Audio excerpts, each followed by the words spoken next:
Hello, this video is for Module 2 Part 3A and includes a discussion of how to obtain a top 10 list. Okay, let's go ahead and get started then. So a top 10 list is an example of a summary action, and we are going to cover three different types of summary actions in this course. The top 10 lists will be described here. We could do summaries based on quantities, like an average or a minimum or max. We also can do summaries that involve a group by component. So those will be covered in three different modules here. Our first example is going to involve the small area health insurance estimates, which provides information about those that do not have health insurance coverage for all counties in the United States.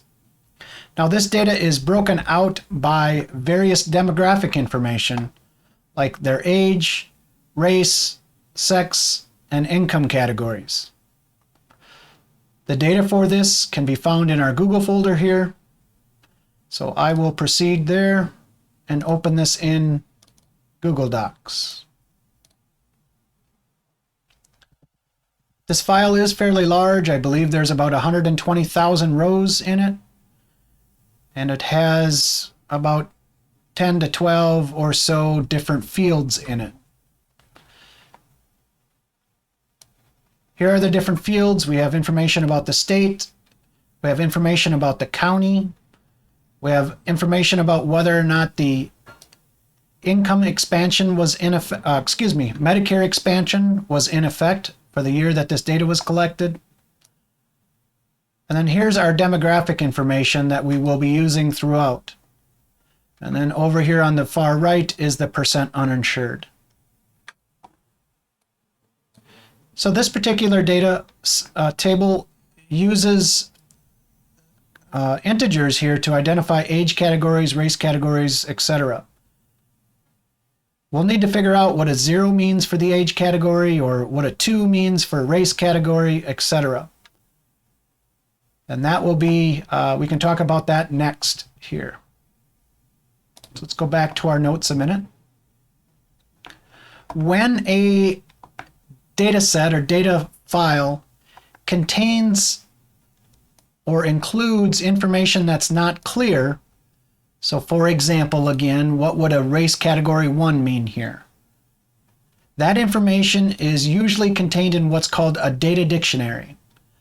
A data dictionary is simply a document that accompanies a data set or a data table that provides a description of the fields and or of the values. Oftentimes when we get data from the Census Bureau or the government, they will provide a very detailed description of these fields and values, and that information is contained in a data dictionary. Here is the source of the data dictionary for the data set that we are looking at. It's usually a PDF document. It has a list of the variables, and then here on the right is a description of those variables. So here they are telling me what the age categories are, what the race categories are, what income categories are, etc. I provided a screenshot of that table just so it's a little bit easier to read here. So an age category 0 would be all people under the age of 65. We are going to be working with the uninsured rate of people under 19 years old. So we'll be doing things with age category 4 here in this set of notes. In the task, I asked you to look at the income category 3, which is going to be people in the poorest income categories. Okay, so what is the goal here? The goal is to obtain a top 10 list for the worst counties in Minnesota regarding the percentage of children without health insurance. Here is that top 10 list. So when we're trying to go through and do this in our various methods, this is the goal, to be able to obtain this table here. I have outlined the 5 following data processing steps to obtain this top 10 list. First, we're only going to want to get counties from Minnesota. So the goal here is only counties in Minnesota. This data actually includes information at the state level and at the county level. So we're going to want to exclude any state level information. I want a top 10 list of the counties. Furthermore, I only want age category 4. Again, 4 indicates people that are under the age of 19. Regarding the race categories, the sex categories, and the income categories, those are all going to be set to 0 because I want to include all races, all sexes, and children in all income levels. Step 4 is going to be to apply an arrange data action. A range data action is simply an action to sort the data. And then finally, the last step is to obtain the top 10 records for the desired fields for that top 10 list. At a novice level, what you would have to do is to copy and paste several data tables. At each of those data tables, you would have to apply a filter. I have provided a video here for you to watch. If you would like to do it at a novice level, simply hit pause here and watch the video provided. There are several steps involved with doing this at a novice level. It is true that you can turn on one or more filter action at once. So you can combine steps in the video that I showed up above. However, if you make a mistake during your data processing steps, you're going to need to go back to where that mistake occurred, fix that mistake, and then repeat all of your actions that are subsequent to that.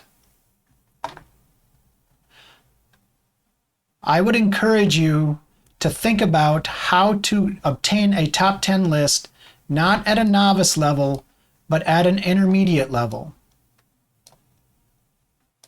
So as our data actions become more complex and have more steps, the novice level is going to become more and more difficult to work with. So again, I would encourage you to start moving to an intermediate level when you are thinking about completing your data processing steps. I have also included an advanced level, and you can certainly run the code that I have created there to accomplish the tasks as well. But again, I have said before, I don't expect that you will be able to write Python code and operate at the advanced level. But I would like you to be able to work at an intermediate level. Once again, I provided a video for you on how to obtain a top 10 list using the query function in Google Sheets, and also how to do this in Power Query in Microsoft Excel. I will go through the steps on showing you how to do it inside of the query function. This information here is simply just the identification of all of the fields along with their column identifiers. So I will need to use those when I use the query function. So for example, column B contains the state abbreviation. Okay, let's just walk through the steps that are necessary in the query function. If we slide down to the very last step, this is the query function that will work to obtain a top 10 list that we've described here. This query function has many components to it. I would strongly encourage you not to try to write this query statement as written here all at once. It is much easier to consider how to build a query statement or how to construct a query statement. And those are the verbs that we use. How do I build a query statement? As a professional data scientist, we build query statements one step at a time. piece by piece. This allows us to verify that each step is being done correctly, and we can proceed with just adding another element to this query statement. I've laid out the 5 steps here for the query statement as described for the data processing steps for our top 10 list. Recall step 1 was getting counties only from Minnesota. So where column B is equal to Minnesota is going to do that for me. Column B again contains the state abbreviation. Step 2 involved excluding any state level information. So I'm going to do that by adding an AND statement and then another condition. And that is going to be where column C is not null. So we'll see that when we go into the data, that if column C is null, then that means it's for the state level information. If we go back over here and look, this cell right here, this record right here is for the entire state. We can see that these counts are very, very high. If we slide down into the data table further, column C will eventually contain the county information. So we want to exclude any records that have C being null, because that means it's state level data, and we don't want that information included. Step 3 is to add this age category 4 and the others all set to 0 here. So again, there's a sequence of AND statements that do that for me. Step 4 is to use the order by clause. That's going to allow me to arrange or sort my data. So I'm going to say something like order by M. I'm using column M because that's the field that I want to sort on, which is the percent uninsured in this example. I want to do that sort in descending order. That means I want to sort those from high to low. I want, or the desired top 10 list is for the worst counties. So I want the highest percent uninsured when I'm obtaining my table. Finally, then, I'm going to use the limit clause that will allow me to obtain only the first 10 records. I'm also going to change my select statement so that I can obtain only the columns that I would like.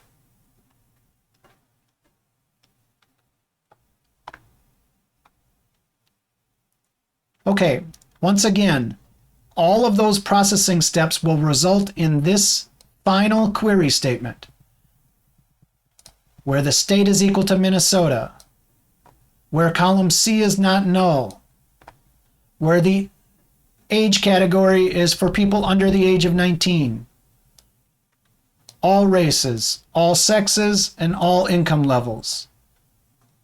The order by column M descending is going to sort that resulting data table by the percent uninsured. And the limit 10 here is going to allow me to select the first 10 records from that table.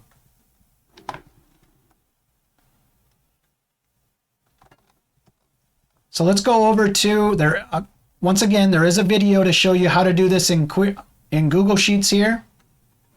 And then there's also a video of how to accomplish this task in Power Query.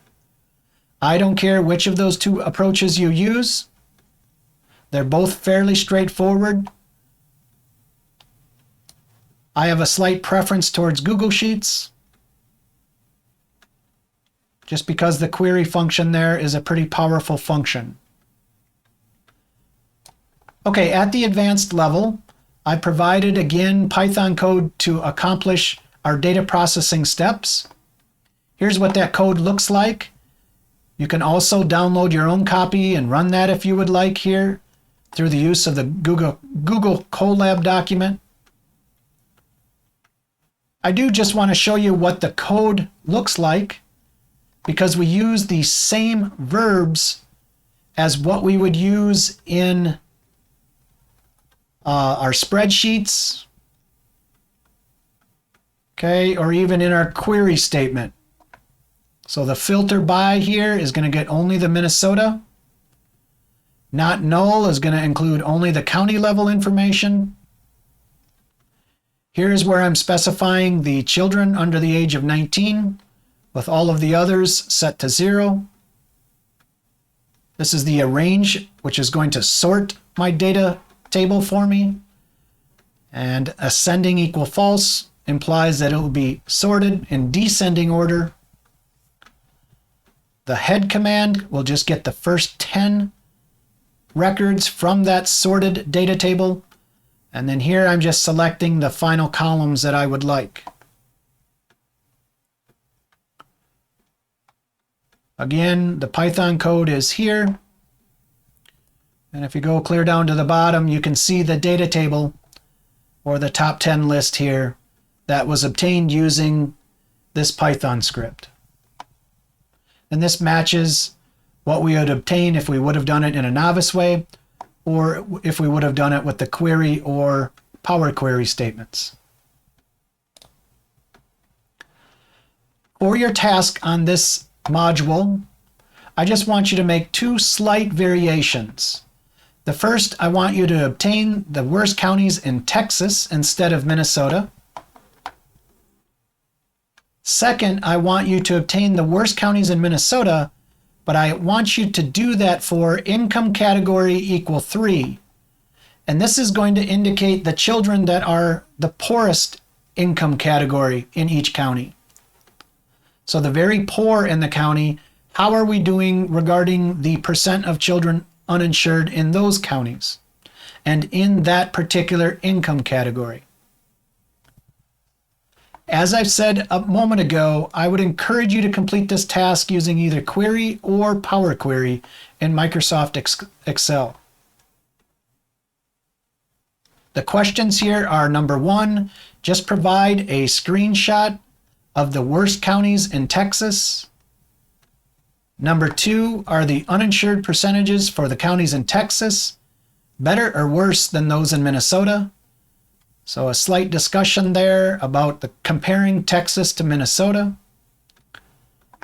Number 3 is to obtain the worst counties in Minnesota for the income category equal 3, for the poorest income category.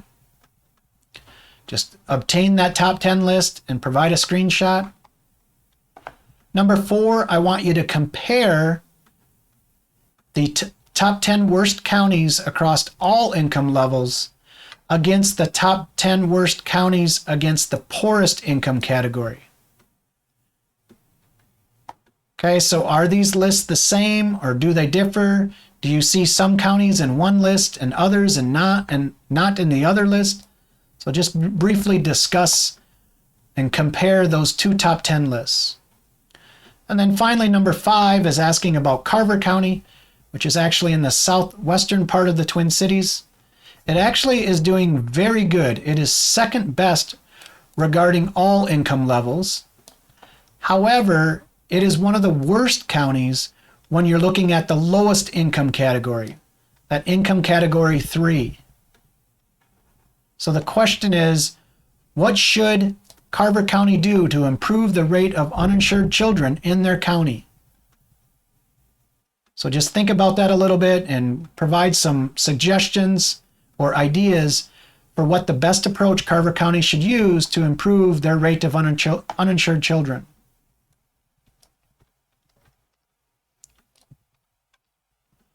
Okay, then that does it for Module 2, Part 3A, where we discuss top 10 lists. Thank you and have a good evening.